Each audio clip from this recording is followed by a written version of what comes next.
Hey guys, it's Jake Mace with learnfromjake.com. I just started a brand new blog at learnfromjake.com. Go check it out. There's also some martial arts shirts there. Check out my new website. I'm traveling from Arizona to Oregon and I stopped in San Francisco on the way.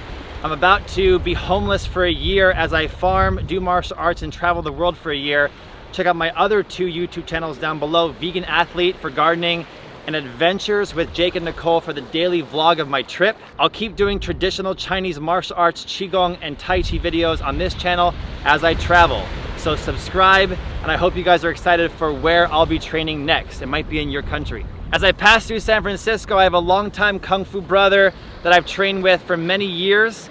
I actually would say a couple decades maybe now. And his name is Matthew Lee. So he's here for this video today. Thanks for being on my channel. Absolutely, thank you. People have seen Master Matthew Lee before, and today we are talking about how I just released the Iron Bone videos from last month. Yep. How to make your own tapping rod and how to use a tree for increasing your bone strength. In addition to the tapping rod and conditioning our bones, we also have to train the iron shirt. So I have found it's best to get a partner for this because in the end, you have to have real human contact to be good at the martial arts. And Master Matthew was going to take you guys through the top 10 training areas you should be focused on if you want to train real old school iron shirt. So key components for this are going to be a really good stance, rooted. So the idea is to absorb the shock and to let it carry through the body. As you're hitting, the idea isn't to snap, but to hit with concussion and create vibration in the person. In a real fight, maybe with snap. In a real fight with snap, because I'm not focusing on the hit, I'm focusing on the concussion for your iron shirt, not the strike devastating force of the punch. So for iron shirt, why the other way? Because you want that vibration bouncing back and forth inside the body. It's the same concept of all the micro tears when you lift weights for the muscles to build back stronger. That vibration is going to be what shakes the body up that allows you to take more and more and more concussion as you get better at it. So before we show number one, can you give me a sample of snapping strike versus concussive strike? So snapping is going to be shooting in and hitting back. So real explosive, fast exchange, where concussive is going to be hitting through and striking the person that way. So the second way for this training? Second way for this training, but not full power, just for concussion. So you hit and relax into the person to create that concussive force. So it's important for this person to be flexing, but to stay in a good solid stance and to be breathing so you get that little bit of relaxation with the breath. So the breath is really important, the stance is important. Like a meditative flexion. Yeah. Number one is we're gonna basically work down the body and then to the back of the body coming back up. So starting with the neck first, you want to tense the neck real tight, and first start with a lot of surface area hitting in here and striking, again hitting and then letting that sink in. And when they get used to that, hitting with a chop. You can hit with a forearm.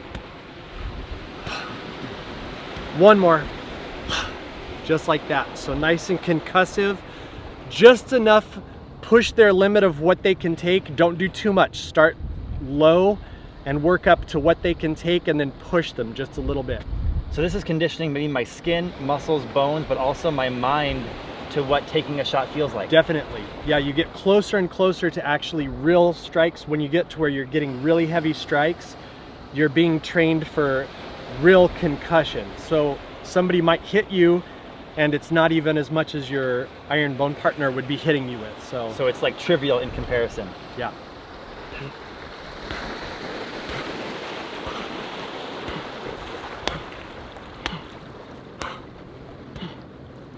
So second one, working downwards, we're gonna go into the pectoral.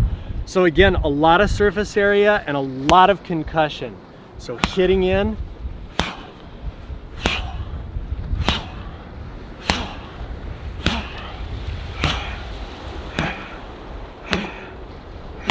You can see how Jake is tensing but breathing, so he's taking the strike and letting it sink into the body. So that's exactly how you want to do it right there. I'm trying to stay mentally calm, even though your tough bones there are punishing me a little bit. Yeah, yeah.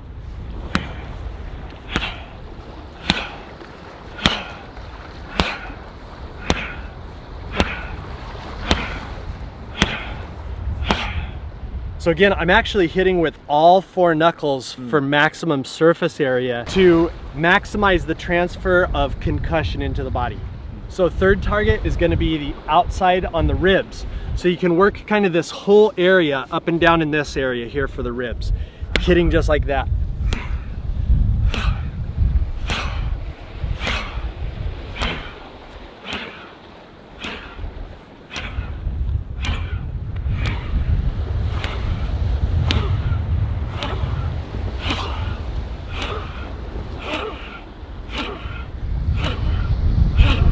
So fourth one, we're going to do upper abdomen. So above the belly button into the solar plexus area. Below the solar plexus, above the belly button. Hitting in here. And you can also do forearm.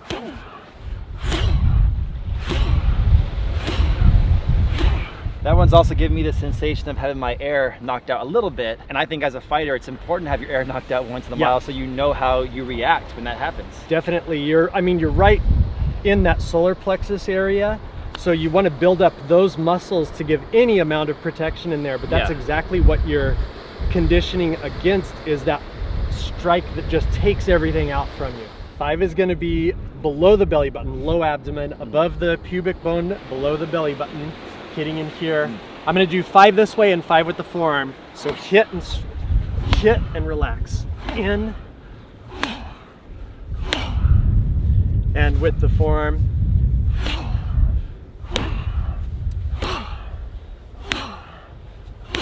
And this is a different kind of strength than you would get, you know, from running or from lifting weights. Like, you can have quick twitch fibers for sprinting. You can have slow twitch fibers for lifting a lot of weight in the gym, but this is a different kind of muscle you need, or a different kind of fascia you need for defense against fascia is one of the big things this works. If you're in a boxing gym, this is where they're using the medicine ball, where you're slamming the medicine ball into the person. You're using that in different areas. I'm getting conditioning from this too. Instead of throwing the medicine ball, I'm actually working on technique and feeling power alignment and stuff like that. So it's training for both of us. It's true partner training. So 6th position is going to be a leg kick to the inside leg, high on the thigh in here.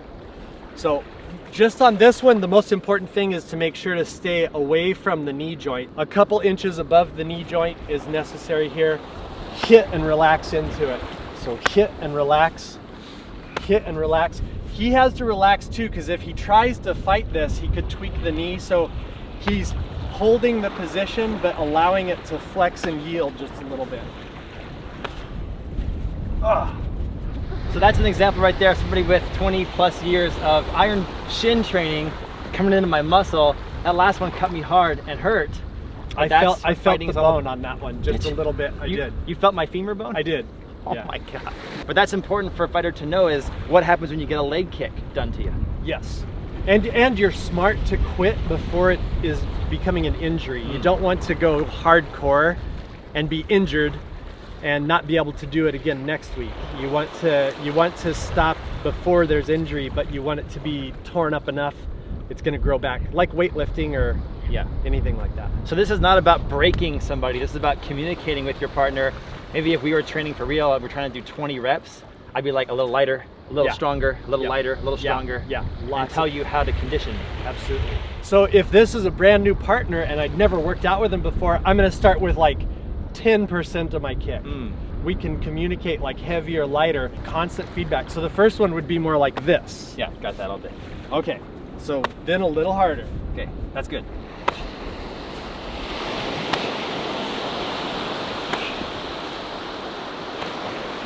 I'm giving in now. I gotta hold my ground. 8, 2 more, 9, last one, 10. I was gonna rip the last one, but I decided. That's why we're still friends. No, you're not conditioning yourself to take these kicks 100 times in a fight. It might help you take 1 or 2 extra ones in a fight. What you're training is your stance and your rooting and your overall toughness. You're shaking the bones and like the fascia and stuff like that. You want to defend against this kick, not take it as much as possible, right? So this is purely for conditioning. So this is number 7. This is 7. So outside thigh coming in here. Same thing, starting slow. That's good. Okay. Because your shins are hard, man. 4. Ah, dead leg already. 5. That's right on one of the GB points. I'm trying to breathe. Push through the heel. 9. Go for it. 10.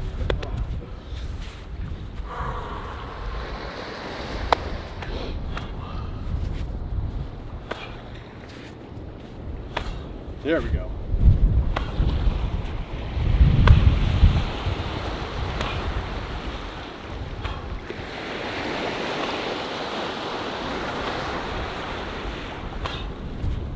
Okay, so the 8th one, 8, 9, and 10 are all gonna be on the back side. 8 is gonna be up under into the hamstring with my shin again. So hitting in here. So up. Good.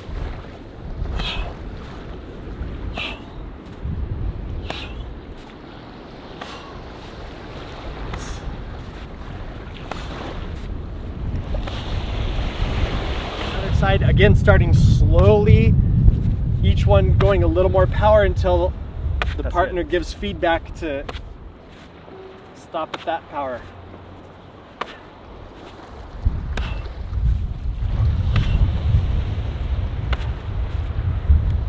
Moving me. For 9, we're going lower leg, my calf up under his calf, like if I was trying to take out the leg back sweep. So it's gonna be right here. Hit. Good.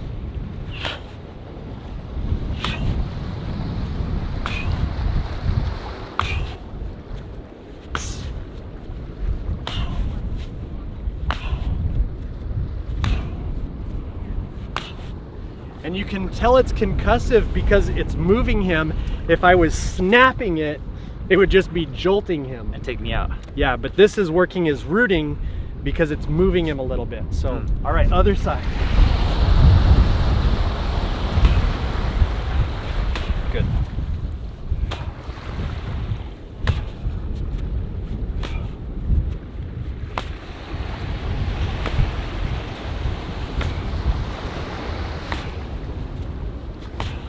Okay, so number 10 is gonna be across the back. I'm gonna use my forearm. So again, a lot of surface area to help protect the spine.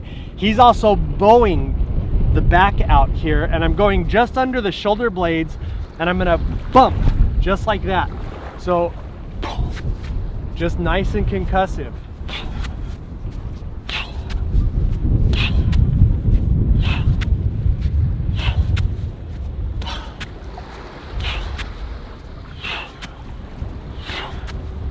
Like a Tai Chi move. Thank you for the conditioning. I just did like a 20-hour road trip, and this is a good little break. Like invigorating wake-up call. Yeah, and if you guys watch the new Karate Kid series on YouTube called Cobra Kai, they have a part in the first episode where Johnny is the star of this one. Yep. And he says, they go, what kind of martial arts is that? He goes, it's karate, old school karate. Old school. This training is old school kung fu. Yep. Yep. And those of you who think this is interesting, I would encourage you guys to get a partner who you trust. Start really slow. When you're the partner that's doing the hitting, make sure you're starting really slow, being very accurate and not rushing. So just good strikes, good concussion. 3 more questions. How many times per week should we be doing this set of training? I would start out once a week. Okay. And you'll get a good feel for when you're recuperated. So it's like weightlifting or running or stretching. You want a recuperation period afterwards when you feel like you're fully recovered. Like a day or 2 back of rest. at it again. Yeah, I'd say when you start a minimum of 2 days of rest at least. Okay, second question. Should we put any kind of things on our skin to repair us quickly? If you have access to like a da jiao, that would be great. Not necessary. So. Third question, what kind of food should we eat after our training so that we recover strong? Best thing is going to be anything anti-inflammatory.